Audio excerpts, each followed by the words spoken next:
The crowd stretched for blocks, a peaceful protest. We will not comply! Sounding off about proposed gun legislation in Virginia. It's just pure tyranny, man. It's infringing on every right that we have for us gun rights. Security was tight with metal detectors, drone restrictions, and a temporary ban on firearms on the Capitol grounds. But elsewhere, the Second Amendment was on full display. There are thousands of people here, and many of the protesters chose to stay here outside of the perimeter so they wouldn't have to give up their weapons.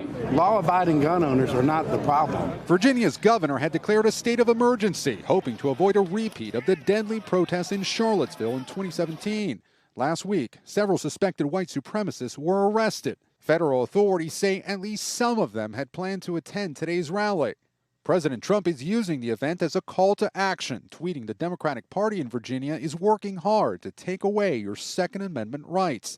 In the past few weeks, the Democratic-led legislature has proposed bills limiting gun purchases and calling for stricter background checks after a mass shooting in Virginia Beach last year involving a disgruntled city employee who killed 12 people.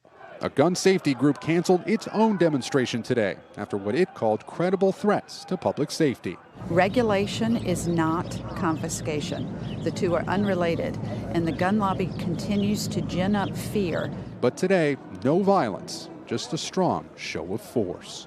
Late today, authorities estimated about 22,000 people had attended today's rally here. Only one arrest was reported. The State House will now consider those gun bills after the Senate passed them.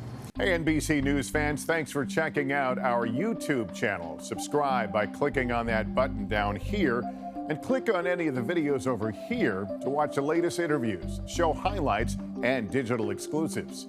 Thanks for watching.